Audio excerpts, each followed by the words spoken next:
Welcome back to episode 140 of Cookies and Milk. I'm your host, William. Episode 140 of Cookies and Milk. I'm your host, Ben. We've both seen Detective Pikachu now. Right, so now we can talk about it. So what did you think? I really enjoyed it. Yeah, it was a fun movie. I liked not being tied to like a specific... Also, we're having big chocolate chunk cookie things. So, you know what's funny? It's that listening to the last episode, I realized that I make like a... what could be read as a fallacy almost immediately. Yeah? Because I'm like, what I like about Detective Pikachu is that it doesn't really like tie itself to any of the Pokemon games. Definitely not true. What? I mean, besides Detective Pikachu. I mean... Alright, I suppose in that regard, yeah. Like, what Pokemon game does it tie itself to? I thought you just meant like in general. Oh, no, it's a Pokemon movie. It's about Pokemon. Right. But it's not like Pokemon Red as a movie. Yeah. And then I talk about the Sonic movie, and I'm like, this doesn't feel like Sonic at all. Right. And I'm like, I'm listening to myself talk, and I'm like, wait a minute, hold on. There's a little bit of iffiness there, and I'd like to clear that up. Because Pokemon was never really about the characters. Yeah, it's about the Pokemon. It's about the world. Pokemon exists in this world, and they change it. Yeah. And this movie's great at showing that. This is just a world where Pokemon exist. Whereas with Sonic, that's not the case. I don't really care about the world. Yeah. I care about the characters. You see how excited people got when Eggman was at Mushroom Hill Zone at the very end. Yeah, when he looks like Eggman. It's like, people are like, whoa, whoa, whoa, whoa, whoa, whoa, whoa.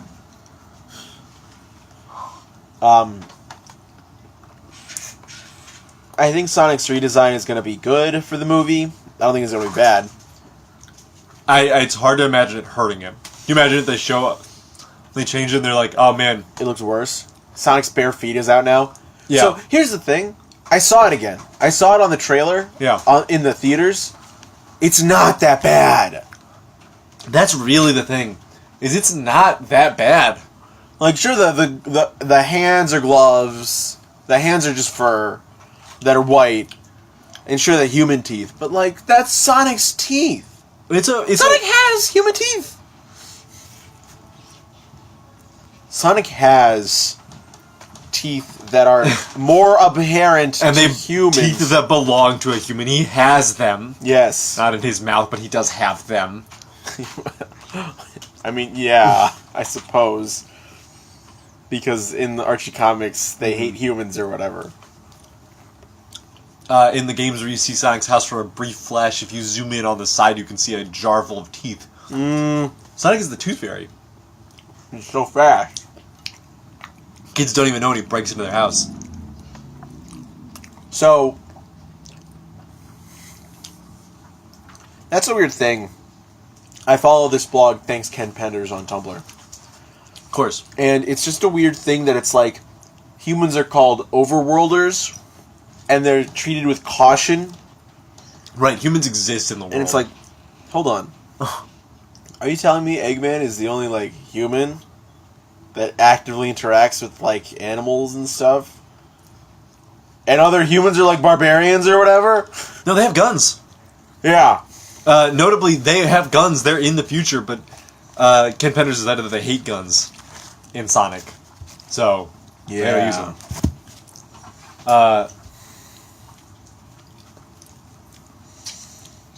It is funny, because there's one scene where there's a panel where I think it's Sonic's mom, like an overworlder shows up and shoots their laser gun at her, and she reflects the laser and kills him with it. And it's like, hold on, wait. So using guns, bad. Yeah. Redirecting what guns do and hitting someone with it, fine. Sounds great. But yeah, you know, it's the design. The fact that the design is so bad really subtracts from that the movie looks uninspired as fuck. Yeah. I keep forgetting that people are, if the design were better, the movie would look a lot better. In the movie where there's a line where it's like, the doctor thinks you're basic. Mm-hmm. Like, this is the movie? You think if Sonic didn't look as bad, that would be fine? Yeah, definitely not. Sonic's not even in that scene. No, yeah. This is everybody's favorite scene, and it starts with the doctor thinks you're basic.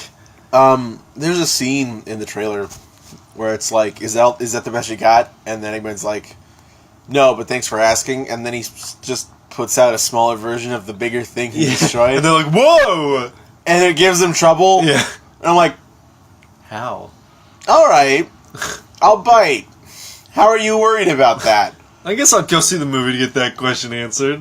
And then I saw something I didn't see in the original trailer, is that Sonic throws like a ring, Oh, yeah. and it's a teleporter, and I'm like, I know it happens in like the comics, That's the thing. and the games. Like, I know rings teleport, I know they can do that, but it's never like something Sonic does. He teleports through rings, but he never like Hurls has them. Yeah.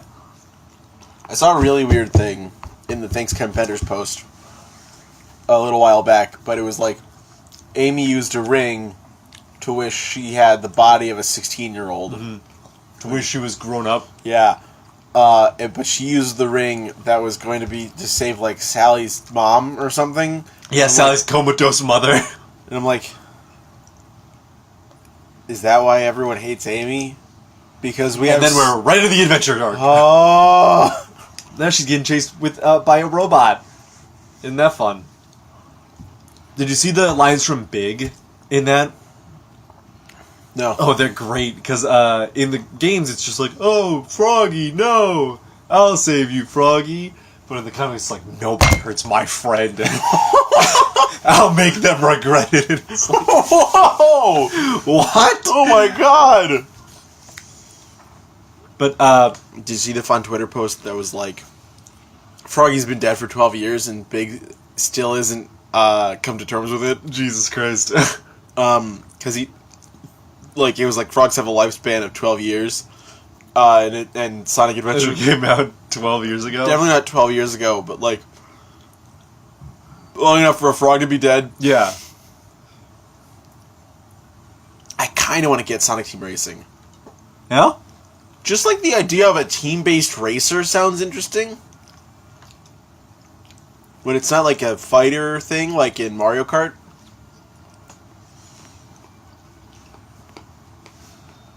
What? Ben is still chewing. These cookies were big.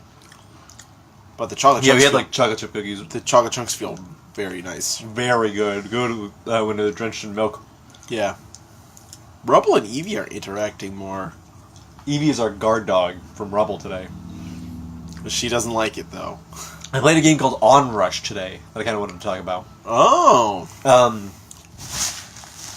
Because I was sitting down today and I had like free time. So I was like, I should play a video game. Whoa! So I started up Shadow of War. And I was like, why did I stop playing this? And then I walked into the boss room, and to this day, I'm so mad that you can't bring guys into the boss room. Yeah. Because the first thing he does is he's like, I found this spy around, and he kills him, and I'm like, God damn it. But fortunately, there is one other dude in the room, in the boss room. I can summon a Karagor, but I just get like, it's a bunch of javelin dudes. Ooh. And I can't do anything. Yeah. I'm like, I need to gain health back, but I can't find anybody to drain fast enough. Yeah, no, it's only not fun. So I died, and as I was dying, I turned the game off real quick. Because I didn't want him to reset any of my progress or anything like that. Right, yeah. And I'm like, I hope it's saved after I did that online vendetta, because, and then I was like, alright, I don't want to play that. I want to play something else. And then I was looking through my games, and I found Onrush, and I was like, oh, alright, just like a fun little racing game. I can play some racing game for a while.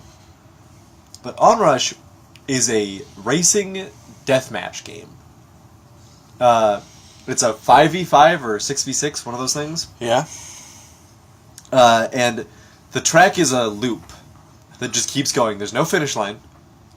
So it just keeps going. Interesting. It's almost Overwatch-esque, because everything is Overwatch-esque nowadays. Yeah, of course. In that you have a boost, and you have a rush. Wait, I said Onrush, right? Yeah? Yeah. So You have an on, you have a rush. So you have a boost and a rush, and there are two motorcycles and then like 6 cars you can choose from, and each one interacts with how you gain rush, how you gain boost, and then how you damage enemies, what your rush does. And it's pretty fun. Like, the idea of not actually racing for speed, because one of the things they'll do, if you fall too far back, they'll literally just put you in front. And it's like, oh, alright, sure. And you can, so your game is to, I only played 2 game modes, which was Deathmatch and Capture Zones. And in Deathmatch, you're supposed to kill as many enemy teams as you can. And in Zone Capture, there are these moving points. Yeah. And your game is to have more of your teammates in them. Because if you have more of your teammates in them and you're there for 5 seconds, you get it. It's pretty fun, all things considered. But I was surprised, like, it changes up the racing formula and adds the different cars and everything. It's really difficult to figure out what exactly the cars do. Yeah. Like, because I was dying really fast a lot of the time. And it's also just difficult to control. Yeah. Because you're thinking about, like, trying to hit things, trying to do tricks, and trying to get up on different platforms to... And then I just kept dying. And the respawn's pretty quick, but not, like, long enough for me to really understand what my car does. And it's not like with Overwatch, where you have a pretty... It's very clear what happens when you press the alt button. Yeah. Or what all your buttons do, and you're alive for a while. Hopefully. To really explore your options. Not in this.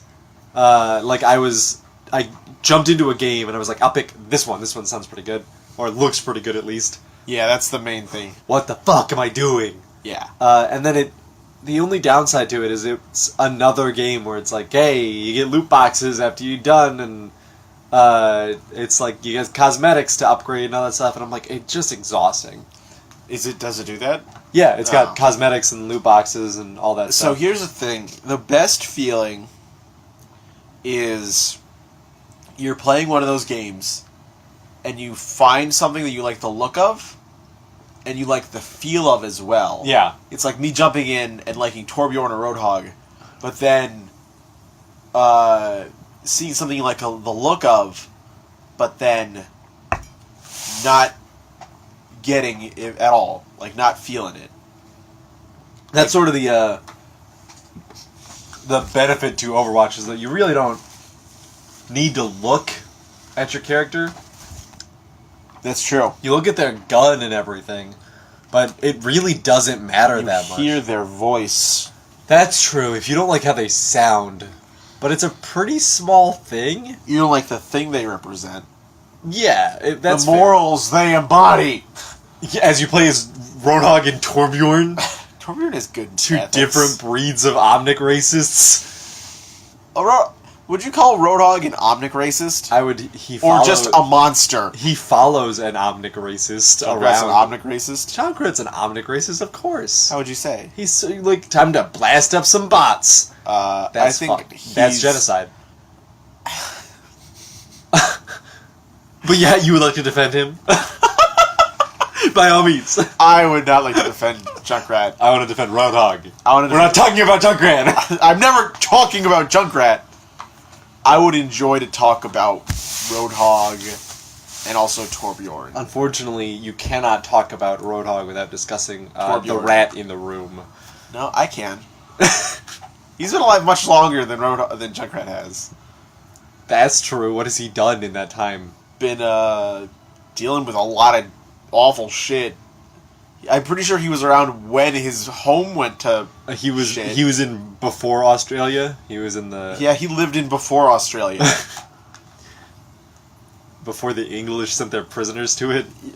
That's a weird thing, right? Yeah. Australia is the weirdest situation. Australia's a weird fucking colony. Of colonization, of the horrific... So far away from Europe.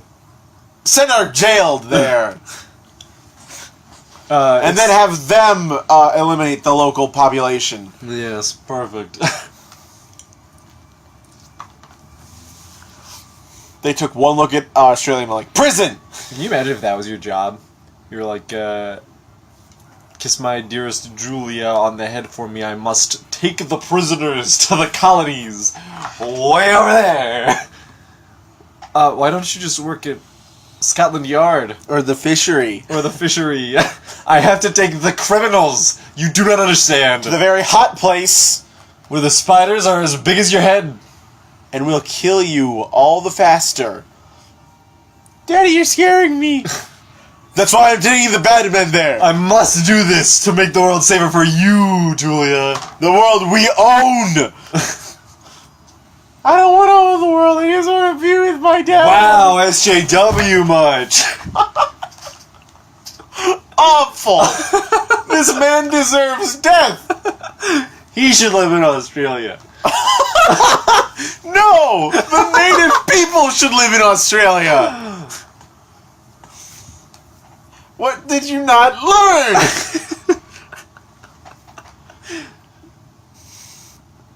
They're like, well, the English pull up and they're like, oh, what a terrible place. No one will ever be able to live here. And the natives are like, yeah, we've been living here all our lives.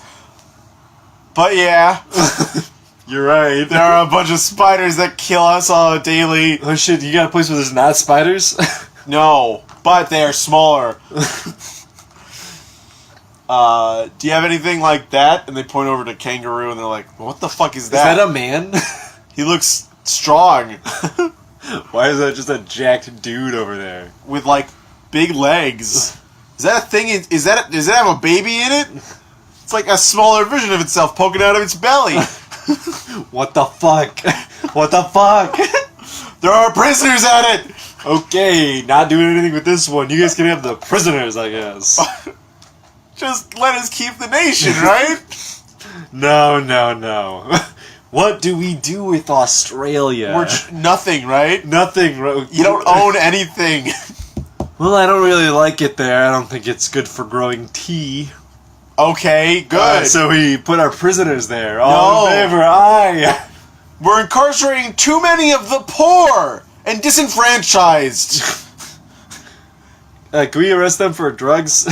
And lollygagging in the factories that we've made the nightmare realms of smoke and dust. We have another group complaining about the death rate of the death factory. To Australia! Take them to Australia. Get them out of my sight. You don't have the power to send them to Australia. I'm the queen! What? Oh my goddamn... Bro, you the complaints about the death factory. That's right, I'm the queen. Take them to Australia.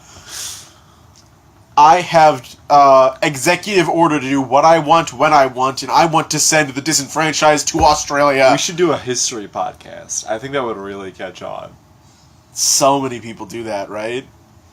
So even more people do video game podcasts. That's true. We can be the first mixed bag. We talk about only Assassin's Creed. Shit. I don't want that anymore. I talked myself out of it. So fast. Yeah, I thought about Assassin's Creed again. So yeah, Pokemon... Listen, I'm just sitting here in ancient Greece, and someone's out here killing actual minotaurs. I'm just trying not to die of a fucking disease we haven't had the cure of. These SJWs don't know anything about actual Greece. Like, you had to be straight back in actual Greece. Just like Pythagoras had to hide Atlantis from the world. In actual Greece. Oh my god. History. Everybody has a good old grasp on history, friend. What's the lesson here? Detective Pikachu is pretty good. Yeah. I want to have a Joltik. But if I had to pick an actual partner Pokemon, it would be Metang. Beldum to Metang to Metagross. Yes. Probably leave it as a Metang if I have to be honest. Depends on where I live. Metagross would be too unwieldy. Too big. Weighs like Metang- several tons. Metang's perfect because he can, like, yep. can go sideways and Go through push doors. through. I would want a Blastoise, Yeah. but I also know that a Poliwhirl would be just as good. Yes. Poliwrath would help with like lifting things and stuff. Yeah. Yeah, I was gonna say I'd like to have an Elekid, because I think Elekid would be a fun partner. And then having an Electivire would be really cool. But what about Electabuzz? What about who? Electabuzz is fine. Talk about a Pokemon that didn't deserve it, right? Yeah. Talk about a glow up, a glow down, and then a glow up. It's like the big...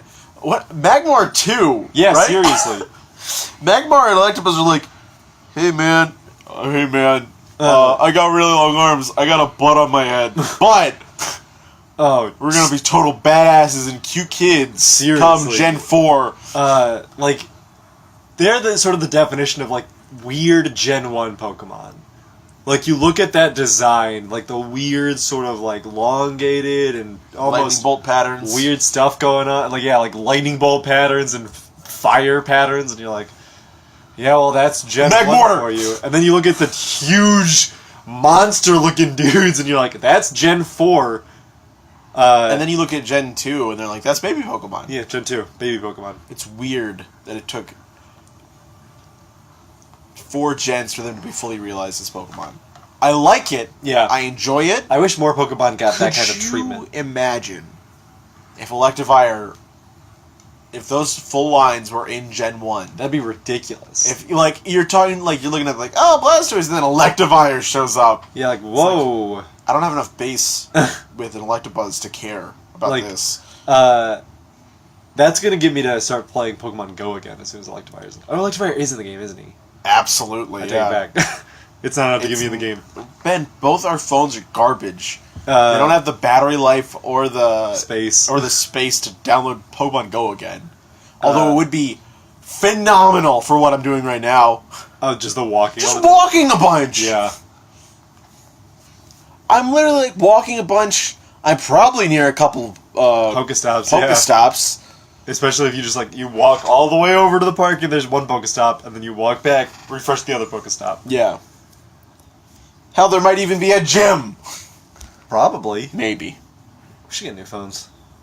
Yeah. We keep talking about it, but like the fact that there's 5 people who could be in this plan, and then the 4-person plan would be absolutely ideal. Yeah. Really just kills it.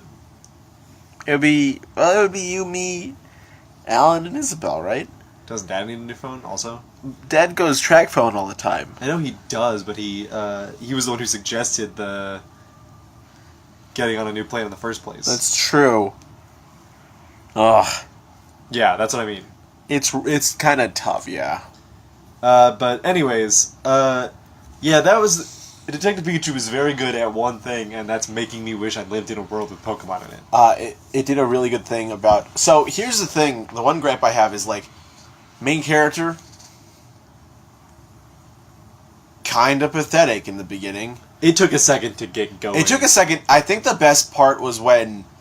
I think the best part where I started really feeling his character was where he was just sitting there at the fountain with Pikachu, and he, like, really reflected on the fact that he pushed his father away. Yeah. And I'm like, shit. Yeah. That's really good. So, it's weird, because Detective Pikachu and the Sonic movie both look very paint by numbers. Like, I can see where these movies are going from a mile away, because they're made for children, at its core. But they've just got such different energies to them, because Detective Pikachu feels like it's got a good life to it, Yeah. while the Sonic movie looks really lifeless. It's adding a spark of life to a lifeless world. Yeah. But first off, I liked the part...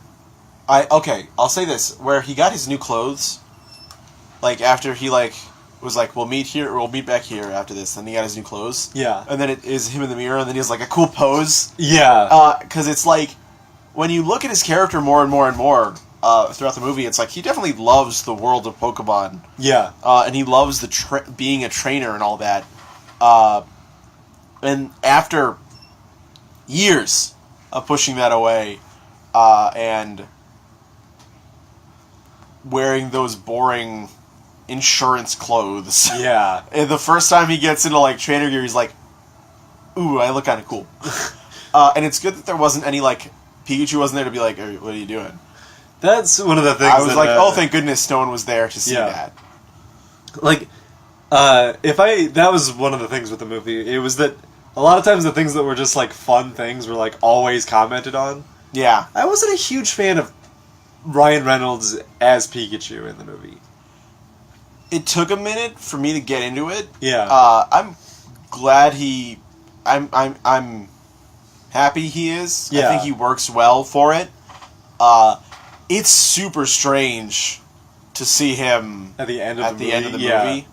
But I was expecting it, Yeah. and I'm glad it happened. I'm glad it wasn't just, well, my dad's Pikachu forever now. Oh god, I'm so worried. I was super worried that was going to be the case, and I'm so glad it isn't. Yeah. Because I was like, well, and I knew it wasn't going to be because we never saw the dad's face. Yeah. So,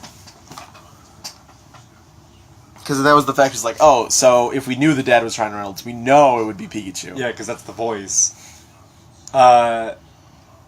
All things considered, the villain's plot in the movie is weird.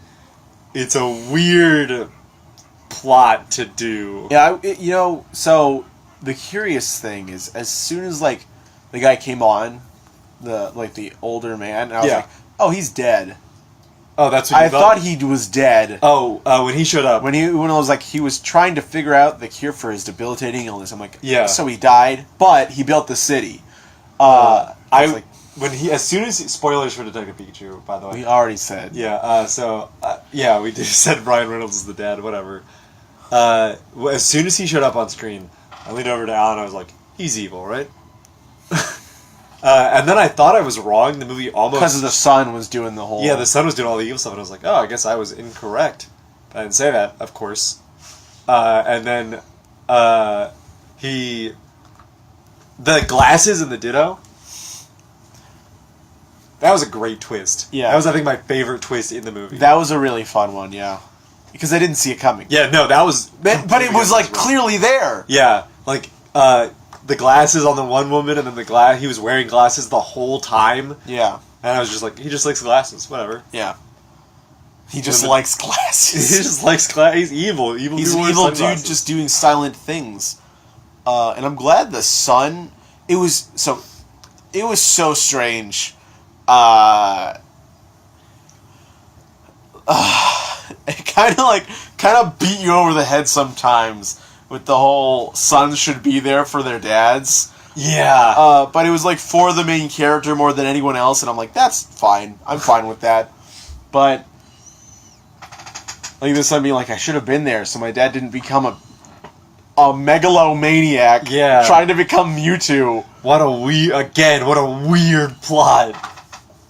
It is weird that they had to add the whole Mewtwo can swap merge the souls of a human and a Pokemon. Like, such a funny one. It's like, oh yeah, that thing Mewtwo can do, and it's like, what are you talking about? so it makes sense because apparently I think this follows the anime. No, Okay. bear with me. At some point, in the grand scheme of the world, if you look at the anime cinematic universe, which isn't a thing, sort of, Mewtwo always escapes from Kanto. yes. They make a note of that in the movie. Yeah, it is funny that I thought they made Mewtwo there. They said it. They said Kanto. Kanto 20 years ago. Well, no. The main character's like, so they made Mewtwo. No, there's a point where they're like, we captured Mewtwo after he escaped Kanto 20 years ago. Right. Yeah. But he does say it also. The main characters initially think like, oh, they made Mewtwo. Yeah. Which that's what we think. Yeah. But it's still the Team Rocket made Mewtwo. Yeah, that's still canon. So I think that's a fun way of like including it it's a fun callback. Yeah. That isn't actually a callback for anyone who knows anything about Pokemon. But it wouldn't be the games. No. Because Mewtwo's fucking caught every hour of the day. Because there's 2 Mewtwo's in X and Y. Oh, yeah, that does happen. You fucking little snot-nosed I caught Pokedex. one, too. I caught one, too. You caught a Mewtwo? What? Come back, explain yourself. You like Pokedexes. You don't catch Pokemon for battles. I got him. You got a Mewtwo? I got one, too. No, you didn't. Remember that time we all got a Master Ball fucking from that one dude? That's how, alright? I didn't ask how you caught Mewtwo. What do you mean I have Mewtwo? There's one of them. Where did the second one come from? Why would there need to be multiple Mewtwoites? Also, technically, that's Mew 3. This is the second Mewtwo. That's a Mew 3. That would be, yes. This is the second Mew. Mewtwo. I'm glad that's the third Mew. I'm glad Mew third. didn't show up. Yeah. I'm glad Mew was just treated as myth. Yeah. Which that's fun. I like the big old statues of Dialga, Palkia, and Arceus in the main dude's room. Yeah, that was a great one. Isabel didn't notice that at first. Huh. She at the second time through, she's like, "Oh, I didn't know." Oh, because there's an Eevee in the middle of the room. That's so fair. that's immediately where her eyes went. And it becomes a Flareon, and then he calls it the strongest Pokemon, the best version of itself. And I'm like, "What are you doing?" That's a funny one. Also, why did he think?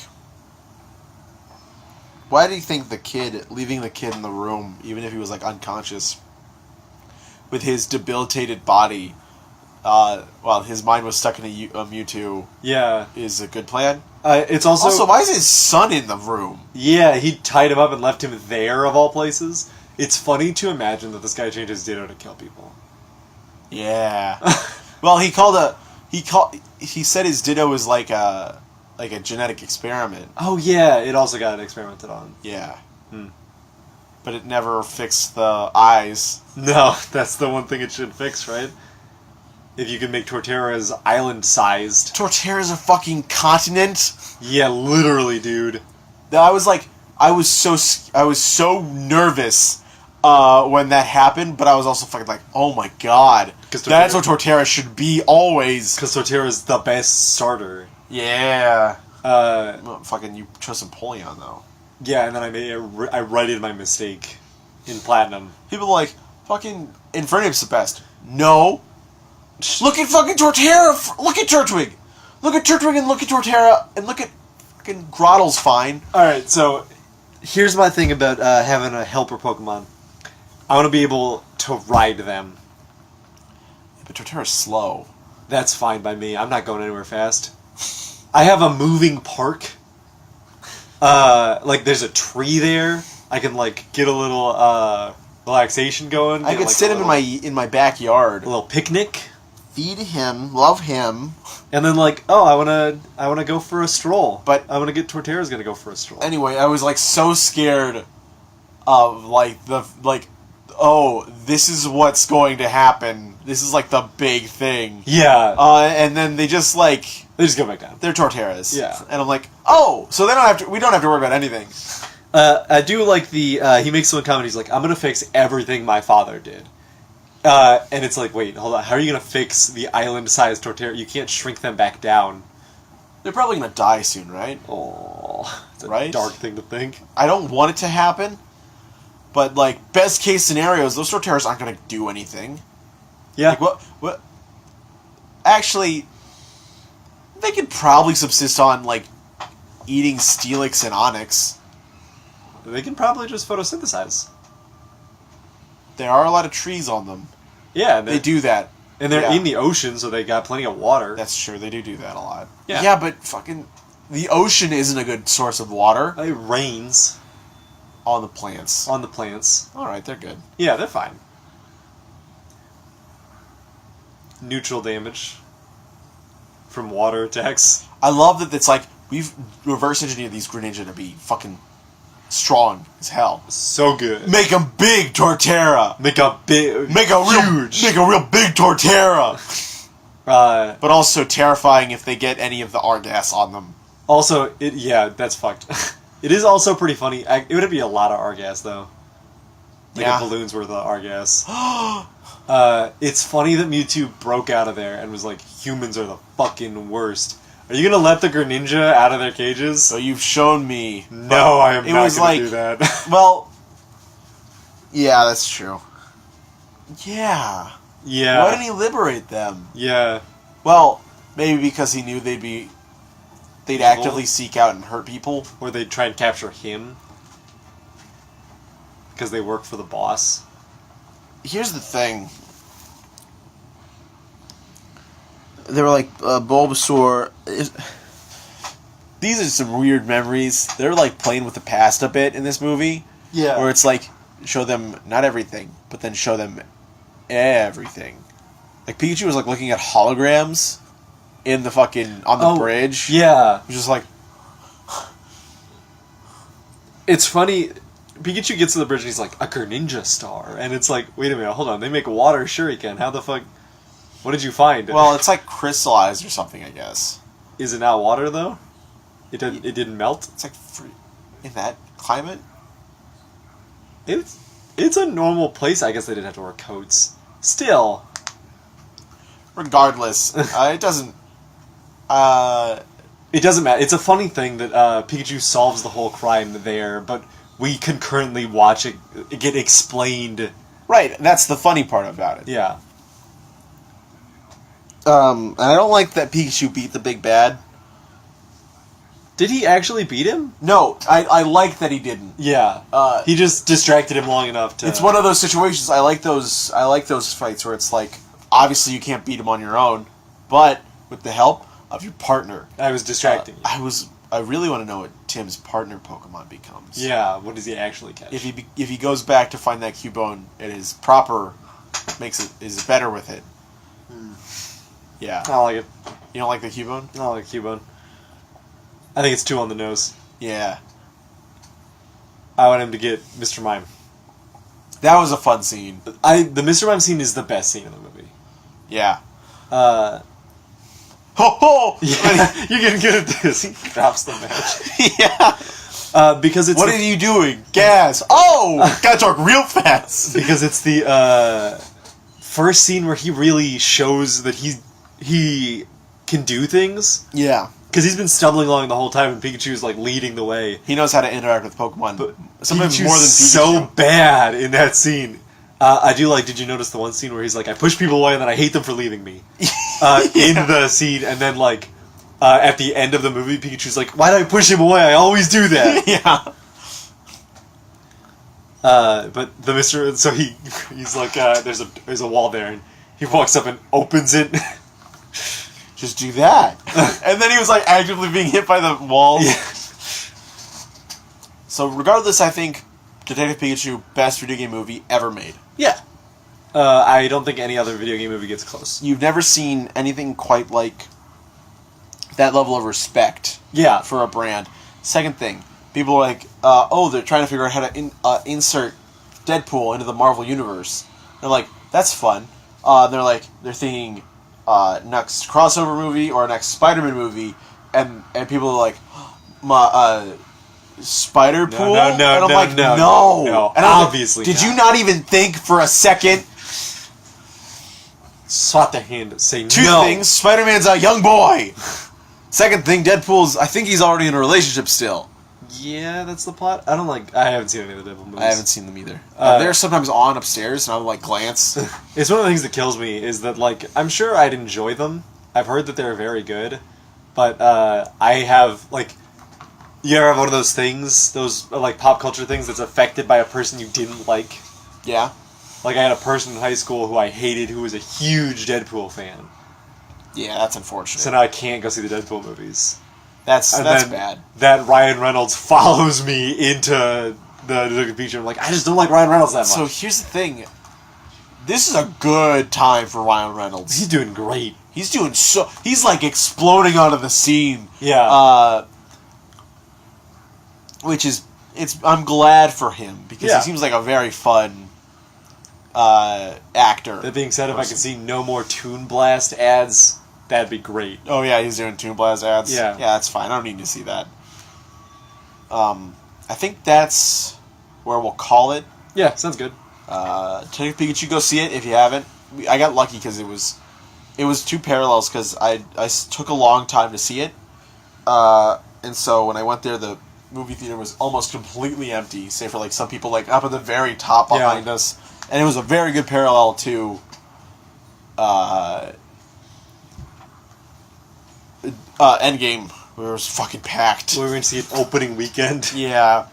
Yeah, no, just in general, my favorite way to see a movie is closer to the end of its life cycle. Yeah. Where you can sit wherever you want in the theater. We still sat in the F row. The row that we were designated. Oh, yeah. Because, like, I don't know. We don't know. It's different when you have assigned seats. Yeah. But seats that are in a good spot. Yeah. Because we had, like, the guardrails to put our feet up at. Oh, yeah, that's where we sat, too, and I got to put my feet on the guardrails. If you're, like, I don't know, ideally, even if you don't have the guardrails to put your feet up in, there's, like, the middle row between the front section and the back section. If you can literally stand up and you're walking in that middle section, that's a great spot. No pushing past anybody is the best there is. Yeah. Also, second thing, going back to that part where he's, like, being sad, like, opening up to Pikachu. Yeah. Like, where he just says, I haven't been very nice to you. That should be said more often, in movies. Yeah. Just, like, an apology, and then a heart-to-heart. Yeah. And it's like, fuck, man, that's a really good way to characterize your characters. Yeah, that's a great scene. I didn't think about it, but, like, I haven't been very nice to you should be in a lot more movies. A lot more everything, honestly. Yeah. It's a good place to end it. I give the movie probably a 7.5 out of 10. 8 out of 10. That's a solid, I would say that, yeah. It's not my favorite movie. I'm not even sure I would say it's a great movie. But I liked it. Yeah. That's what's important. Yeah. You liked it. Like, I'm not going to be like, hey, you have to go see this movie. If you like I'm rarely like that. If you like Pokemon, you should see Detective Pikachu. Yeah. That's it. Yeah. I'll say that's a good place to end it. Yeah. Alright. Now that it's almost out of theaters. Yeah. Yeah. Well, that has been Cookies and Milk, episode 140. I've been your host, William. I've been your host, Ben. Remember, like, comment, and subscribe for more fun movie talk, though we don't go to movies a lot. Oh, yeah, dude.